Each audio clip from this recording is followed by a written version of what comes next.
GNG हमारा खत्म हो चुका है। अब बच्चे को लग रहा है कि सर अब क्या करना चाहिए, अब आगे की प्लानिंग क्या होगी, आगे की स्ट्रेटेजी क्या होगी। तो बच्चा पार्टी मेरा सबसे पहला टारगेट ये है कि अब की बार फाउंडेशन पार, इस बार किसी भी हालत में फाउंडेशन निकालना ही निकालना है। जो बच्चे फर्स्ट अटेम्प्ट में देने जा रहे हैं वो अपॉर्चुनिटी मिल रही है ना। इस बार जो बच्चे पेपर देने जा रहे हैं ना वो बहुत लकी हैं। क्यों लकी हैं?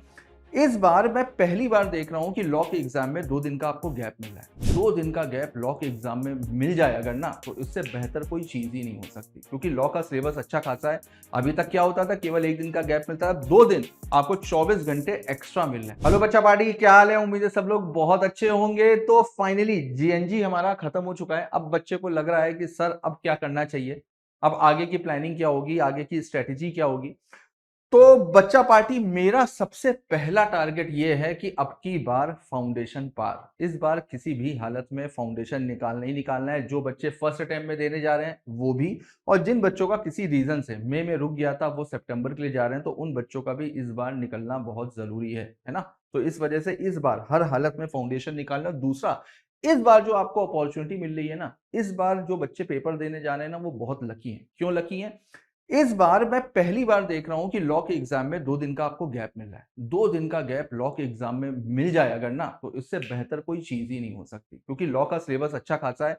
अभी तक क्या होता था, केवल 1 दिन का गैप मिलता था, 2 दिन आपको 24 घंटे एक्स्ट्रा मिल रहे हैं। तो इस बात का फायदा आपको 100% उठाना चाहिए, है ना। दूसरी चीज ये कि आज का जो वीडियो लाने का मेरा प्लान है वो ये कि किसी भी तरीके से स्टूडेंट्स को 60 प्लस लेकर के आने ही आने। आज मैं कुछ आपको टॉपिक्स बताने जा रहा हूं। अगर इतने टॉपिक्स आपने कर लिए, और जब जैसे जैसे मैं टॉपिक बताऊं ना, मन में रिकॉल भी करते रहना, ताकि रिवीजन होता रहे कि ये टॉपिक मुझे आता है, ये टॉपिक आता है, ये टॉपिक आता है, ये टॉपिक आता है। और जो टॉपिक ना है वो आज ही की तारीख में बुक उठाना, उसको फटाफट से रिवाइज कर लेना। तो जितने भी टॉपिक आज मैं आपको बताने जा रहा हूं, अगर इतने टॉपिक आपने कर लिए तो इस बात की श्योरिटी मैं लेता हूं कि 100% 60% के ऊपर आपके मार्क्स कहीं नहीं गए। 100% 60% आप कवर कर लोगे। इससे ज्यादा अगर आपने जितने पोर्शन मैंने बताए हैं, जितना पोर्शन मैं बता रहा हूं, इतना पोर्शन अगर आपने कर लिया तो आपका पेपर बहुत अच्छा होने वाला है। और जैसा कि मैंने बोला, आपकी बार फाउंडेशन पार, तो इस बार फाउंडेशन आपका निकल जाएगा, है ना। तो सबसे पहले तो देखो, एक चीज मैं आपको बता दूं कि मैं हमेशा बच्चों को यही बोलता हूं कि इंपॉर्टेंट और अनइंपॉर्टेंट जैसी कोई भी चीज होती नहीं। मैं कभी भी इंपॉर्टेंट के फेवर में नहीं रहा हूं, क्योंकि मेरा हमेशा से मानना यह रहा है कि जब भी आप प्रोफेशनल लेवल के एग्जाम की तैयारी करने के लिए जाते हो तो आपको सब कुछ पढ़ना चाहिए। हर एक चीज आपको आनी चाहिए। वो केवल एग्जाम के लिए, अगर हम सीए के पेपर दे रहे हैं तो हमारा असली गोल क्या है? हमारा गोल है सीए बनना, और सीए बनने के लिए जितनी भी पढ़ाई है वो पूरी की पूरी पढ़ाई करनी जरूरी है। एग्जाम मैटर नहीं करता है बेटा, ये पूरी की पूरी पढ़ाई जब आप सीए बन जाओगे ना तब आपके बहुत काम में आएगी। हो सकता है कि कुछ चीजें जो आप छोड़ करके जाओ, हो सकता है आगे चल करके दिक्कत हो। तो इस वजह से मेरा मानना हमेशा से यही रहा है कि बच्चों को सब कुछ पढ़ना चाहिए, लेकिन तो भी हर एक की सिचुएशन अलग अलग होती है, हर एक के सर्कमस्टेंसेज अलग अलग होते हैं। तो हो सकता है किसी वजह से किसी बच्चे की पूरी पढ़ाई ना हो पाई हो, किसी की तबीयत खराब हो या कोई और रीजन हो, घर में कोई प्रॉब्लम हो। तो इस वजह से मैं आपके लिए इंपॉर्टेंट टॉपिक्स की लिस्ट लेकर के आया हूं। तो ये टॉपिक तो किसी भी हालत में आपको करने ही करने। मेरी बात समझ में आ रही है ना? तो चलो फटाफट से स्टार्ट करते हैं आज का सेशन।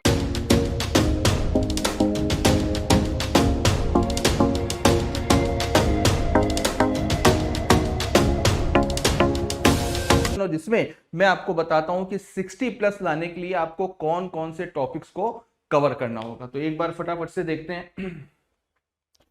तो सबसे पहले इंडियन कॉन्ट्रैक्ट एक्ट उठाते हैं। और इंडियन कॉन्ट्रैक्ट एक्ट ये तो सबको पता ही है कि हाई प्रायोरिटी चैप्टर है। और अगर आप मॉड्यूल में देखोगे तो मॉड्यूल में जो सबसे बड़ा चैप्टर है वो यही है। सबसे ज्यादा पेजेस जो हैं वो इंडियन कॉन्ट्रैक्ट एक्ट के ही हैं। तो इसको तो आप इग्नोर कर ही नहीं सकते, है ना।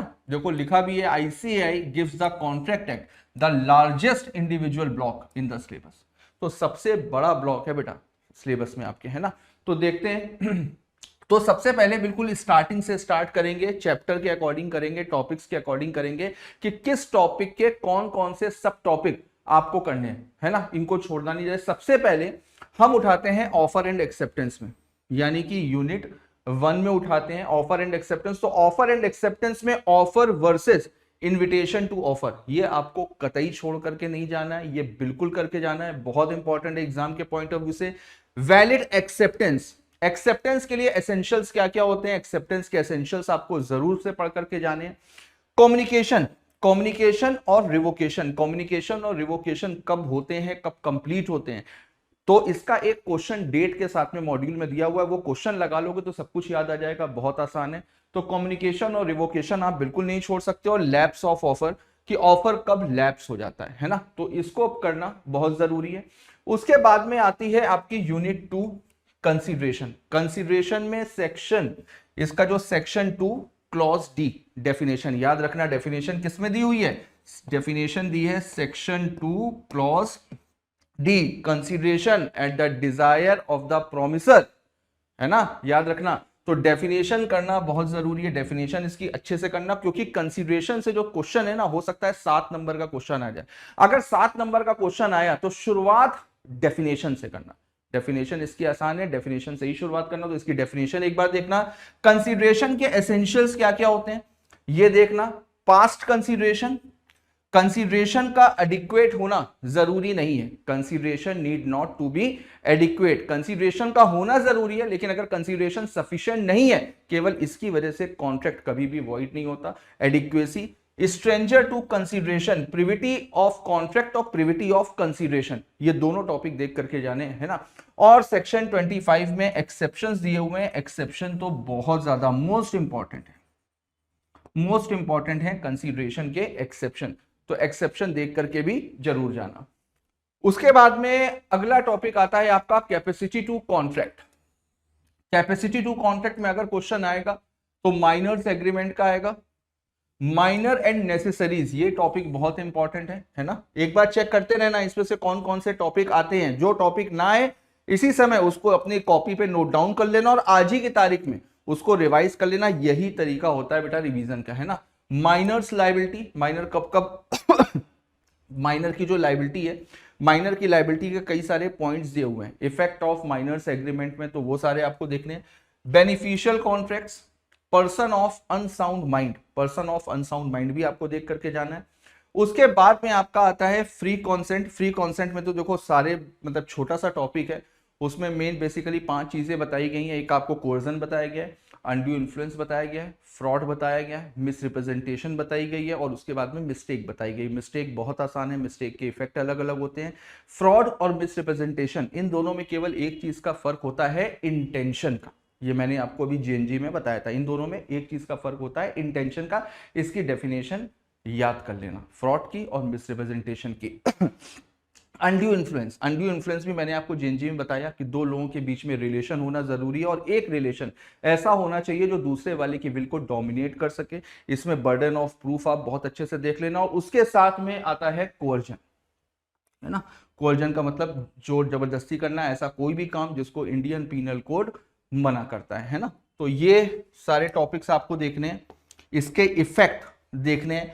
सेक्शन इस वाले चैप्टर में, इस वाले पार्ट में सेक्शन 13, सेक्शन 14, सेक्शन 15, 16, 17, 18, 19 के 2 पार्ट हैं, 19 और 90 है, ये दोनों इफेक्ट के, ठीक है। फिर 20, 21, 22, ये पूरे के पूरे सेक्शंस जो है ये फ्री कॉन्सेंट के ही हैं, है ना।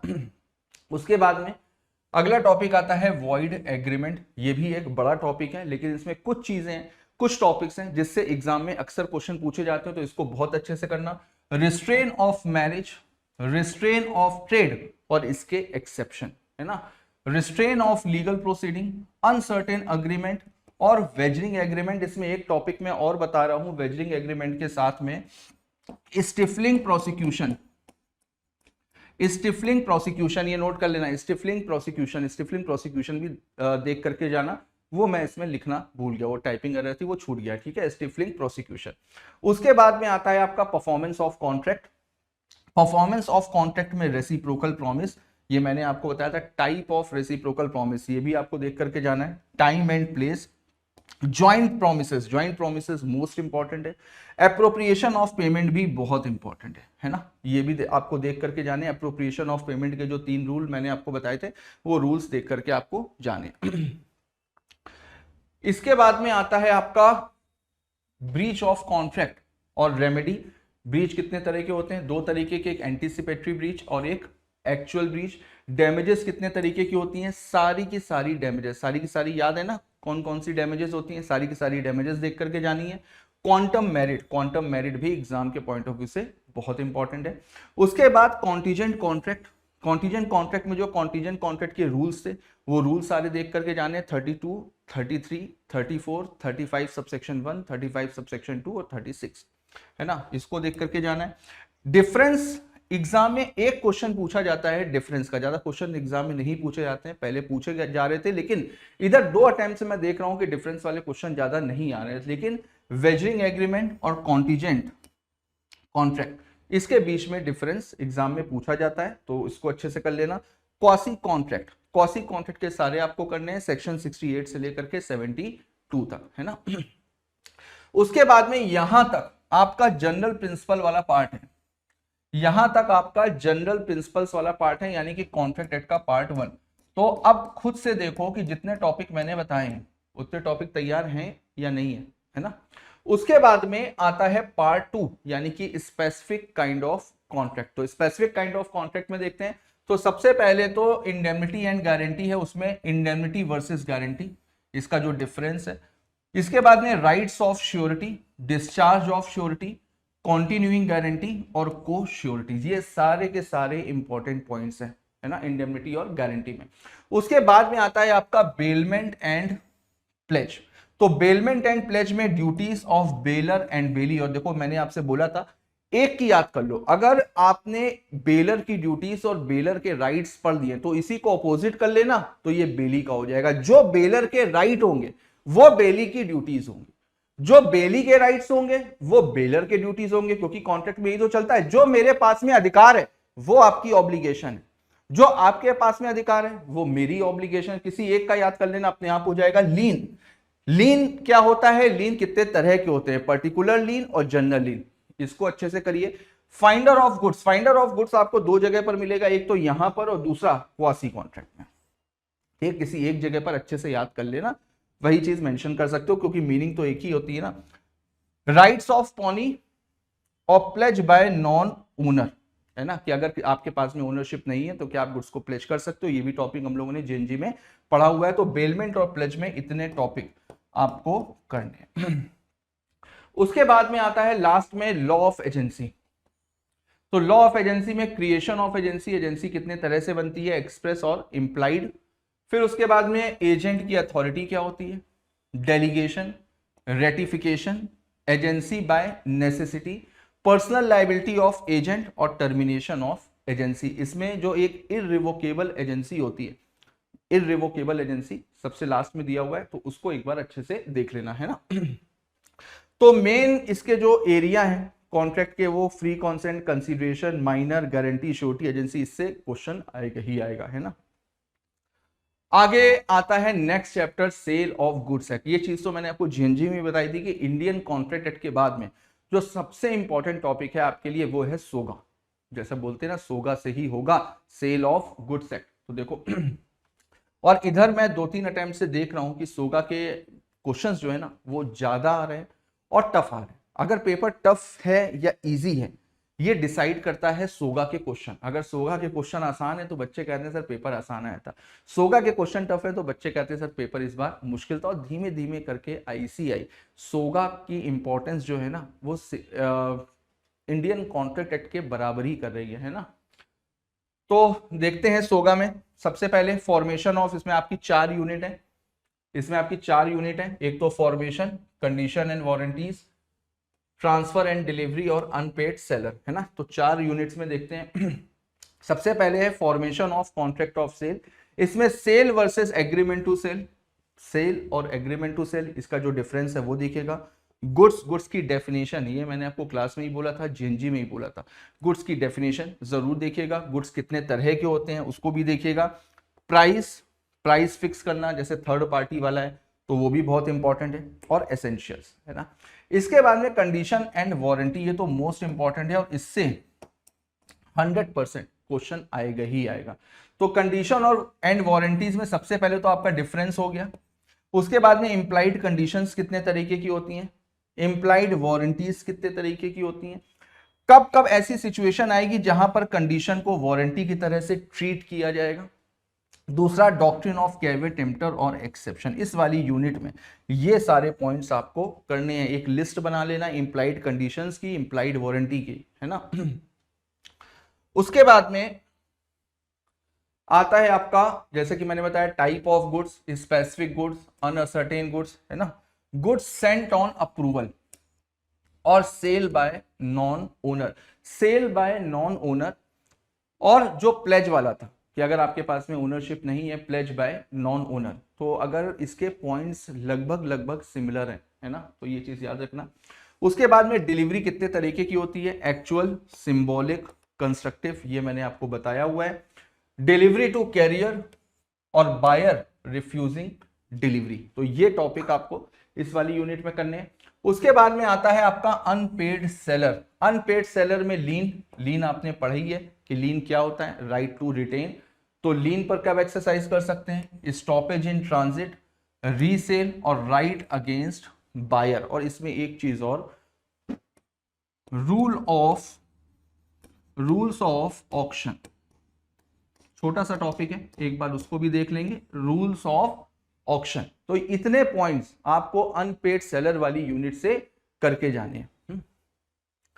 उसके बाद में आता है आपका पार्टनरशिप एक्ट, चैप्टर नंबर 3, तो इसकी बेसिकली 3 यूनिट्स हैं, ठीक है। तो एक बार सबसे पहले देखते हैं, इसके सारे टॉपिक्स मैंने एक साथ ही लिखे हुए हैं, ठीक है। तो सबसे पहले एसेंशियल एलिमेंट्स ऑफ पार्टनरशिप, ये तो बहुत आसान है।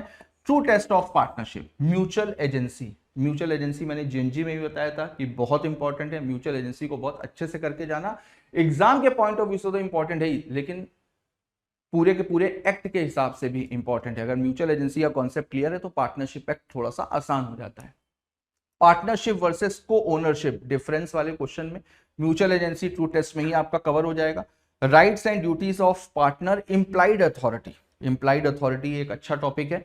Liability of partners, minor, minor वाला पोर्शन भी इंपॉर्टेंट है, minor admitted to benefits, incoming and outgoing partner, reconstitution of firm, कि फर्म का रिकॉन्स्टिट्यूशन कब कब होता है, रजिस्ट्रेशन ऑफ फर्म और effect of non registration, effect of non registration important है कि अगर रजिस्ट्रेशन नहीं करवाए तो उसके साइड इफेक्ट क्या क्या होते हैं, dissolution of firm, modes of dissolution और settlement of accounts after dissolution, है ना। तो ये मेन टॉपिक्स थे आपके पार्टनरशिप एक्ट के। उसके बाद में आता है आपका एलएलपी, उसके बाद में सीक्वेंस वही है मॉड्यूल वाला, ठीक है। तो उसके बाद में आता है एलएलपी, एलएलपी में मीनिंग और फीचर्स, फीचर्स तो आपने कंपनी के अगर कर लिए तो मोस्टली फीचर्स जो हैं वो कंपनी वाले ही हैं। LLP versus partnership, LLP versus company, LLP से ये तो कंफर्म है कि 5 से 6 नंबर का आएगा ही आएगा, 5 to 6 मार्क्स ये आने ही आना है, ठीक है। तो और ये भी हो सकता है कि 2 क्वेश्चन आ जाए 4 नंबर का, एक 2 नंबर का, या 3-3 नंबर के 2 क्वेश्चन आ जाए, या एक ही क्वेश्चन आ जाए 6 नंबर का, ये कुछ भी हो सकता है, ठीक है। तो कुछ चीजें इसकी भी बहुत इंपॉर्टेंट है, जैसे पार्टनर्स और designated partner, incorporation of LLP, incorporation of LLP को रटने की जरूरत नहीं है, बस केवल और केवल एक बार अच्छे से उसको पढ़ लेना, ठीक है, अच्छे से उसको पढ़ लेना। LLP agreement, rights and duties of partner, और इसमें एक चीज और जो मैंने आपको अलग से बताई थी जेएनजी में, change of name, change of name, ये टॉपिक जरूर करना है ना। उसके बाद में आता है आपका कंपनीज एक्ट, कंपनीज एक्ट 2013, ये भी बच्चों को थोड़ा थोड़ा सा परेशान करता है कंपनीज एक्ट, लेकिन है बहुत आसान। तो सबसे पहले तो फीचर्स हो गए कंपनी के, separate legal entity, lifting of corporate will, lifting of corporate will के जो केसेस हैं वो केसेस जरूर देख करके जाना। उसके बाद में टाइप ऑफ कंपनी का ऑप्शन आता है, टाइप ऑफ कंपनी में प्राइवेट कंपनी, पब्लिक कंपनी और ओपीसी।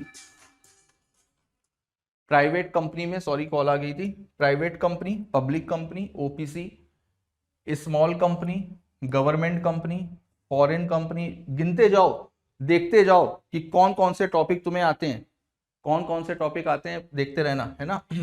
और जो इनमें से जो भी टॉपिक ना आता उस पर ईमानदारी से कमेंट करके बता देना कि सर ये टॉपिक एक बार एक्सप्लेन कर दीजिए इसी वीडियो में।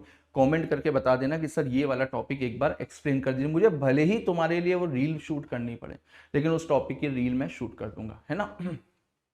Foreign company, holding and subsidiary के कॉन्सेप्ट, प्राइवेट वर्सेस पब्लिक, यानी कि जो इनके बीच में डिफरेंस है, डिफरेंस मेन यही है। प्राइवेट कंपनी की जो डेफिनेशन है सेक्शन 2 क्लॉज 62, वो बेसिकली बताती है कि ऐसी कोई भी कंपनी जिसके आर्टिकल ऑफ एसोसिएशन में 3 रिस्ट्रिक्शन है, और पब्लिक कंपनी में कोई भी रिस्ट्रिक्शन नहीं होती है। मेमोरेंडम और आर्टिकल, और मेमोरेंडम और आर्टिकल के टॉपिक के साथ में ultra vires, constructive notice, indoor management, है ना। कॉमन सील, जो शेयर कैपिटल के मेन टॉपिक्स हैं वो, और कंपनी वर्सेस पार्टनरशिप के बीच में डिफरेंस, और 3 डॉक्ट्रिन है, मैं लिख देता हूं यहां पर, अल्ट्रा वायर्स, कंस्ट्रक्टिव नोटिस और इंडोर मैनेजमेंट। इन तीनों में से एक आती है।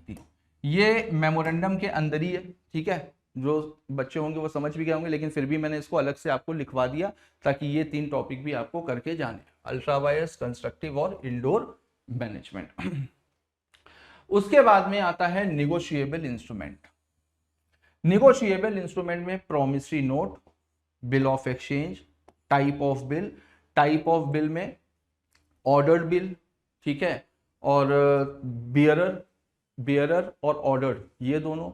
दूसरा इनलैंड और फॉरेन, ये दोनों देख करके जाओ। कभी भी टाइप ऑफ बिल आएगा ना तो ये जरूर देख लेना कि आपको किसके अकॉर्डिंग बताना है, किसके अकॉर्डिंग आपको बताना है, तो ये चीज जरूर ध्यान रखना। चेक हो गई, चेक में ट्रंकेटेड चेक हो गई, इनकोइट इंस्ट्रूमेंट हो गया। डिफरेंस में promissory note versus bill of exchange, मैं सारे जितने भी इंपॉर्टेंट डिफरेंस हैं वो मैं सारे के सारे बता रहा हूं, तो ये चीज ध्यान रखना। Cheque versus bill of exchange, holder and holder in due course, ये बहुत इंपॉर्टेंट है। नेगोशिएशन, इंडोर्समेंट, सेक्शन 138 बहुत इंपॉर्टेंट है, डिसऑनर ऑफ चेक।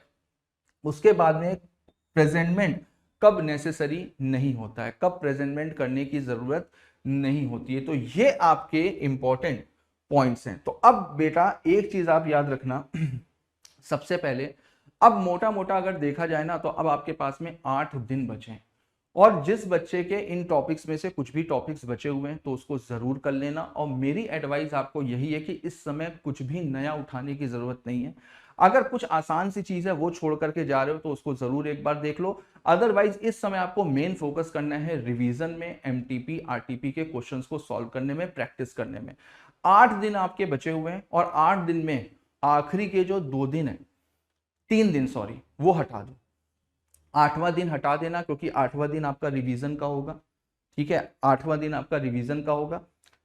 7वां दिन जो होगा, जो 7वां दिन होगा, वो 7वां दिन आपका होगा प्रैक्टिस का, आरटीपी एमटीपी के क्वेश्चंस आपको लगाने हैं। जो छठा दिन होगा उसमें कोशिश करना पीवाईक्यूज, एमटीपी आरटीपी जो भी क्वेश्चंस हो वो देख लेना, और सारे के सारे क्वेश्चन लगाने नहीं है, क्वेश्चंस को ऑडिट करना है, और कुछ जो बड़े बड़े क्वेश्चंस हो, जो टफ क्वेश्चन हो, उसको अपने हाथ से लगा लेना। तो मोटा मोटा अगर देखा जाए तो 5 दिन आपके पास में बचते हैं। 5 दिन कैसे बचते हैं वो भी मैं आपको बताता हूं। देखो ये वीडियो जो है ना, ये वीडियो आपके पास में पहुंचेगी 21 तारीख की शाम को, तो 21 तारीख का दिन तो हट गया। 22, 23, 24, 25, 26, 27, 28 को रक्षाबंधन है, ठीक है। एक बार फिर से कैलकुलेट कर लेते हैं, मैं कुछ भूल गया। 22, 23, 24, 25, 26, 27, 28, 29 तारीख तक का मैंने बनाया, क्योंकि उसके बाद से तो आप अकाउंट्स ही पढ़ोगे, उसके बाद से तो आप अकाउंट्स पढ़ोगे, क्योंकि पहला पेपर अकाउंट्स का है। तो बेटा तब तक ये 8 दिन जो है ना, ये 8 दिन आपको बहुत अच्छे से यूटिलाइज करने हैं, और फिर उसके बाद में मैं तो मिलूंगा ही मिलूंगा, मैराथन में तो मिलूंगा ही मिलूंगा, तब एक बार फिर से आप लोगों का रिवीजन करवा दूंगा। लेकिन तब तक खुद से जीएनजी के वीडियोस पढ़े हैं, अगर कोई टॉपिक ना आ रहा हो तो जीएनजी के वीडियोस आप देख लेना। इंडियन कॉन्ट्रैक्ट एक्ट पूरा का पूरा एक 1 शॉट पड़ा हुआ है, वो भी देख सकते हो। कंपनीज एक्ट मैंने मॉड्यूल से करवाया हुआ है, तो प्लेलिस्ट में जाओगे तो वो भी आपको मिल जाएगा। किसी को कंपनीज एक्ट पूरा का पूरा मॉड्यूल से करना है तो 6-6.5 घंटे का वीडियो है, उसको भी 2x में करके देख सकते हो। तो सारी की सारी सुविधाएं आप लोगों के लिए हैं। अगर इतना करके जाते हो तो बेटा 100% 60 के ऊपर लेकर के आओगे। लॉ की टेंशन अब लेने की कोई जरूरत नहीं है।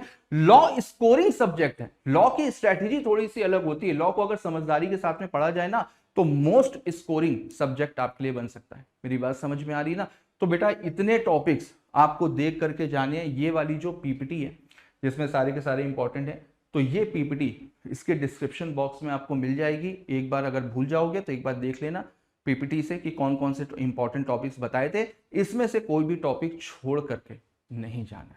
तो चलो फिर आप अच्छे से रिवीजन करो, अच्छे से पढ़ाई करो। मेरी कोई भी जरूरत हो तो एक बार कमेंट कर देना। मैं 100% आप लोगों के साथ में हूं। आपके जो भी क्वेरीज होंगी उसका मैं बराबर आपको रिप्लाई करता रहूंगा। तो इसी मेंटेलिटी के साथ में, इसी सोच के साथ में इस वीडियो को क्लोज करेंगे कि अब की बार फाउंडेशन पार। ठीक है, चलो all the best guys, thank you very much.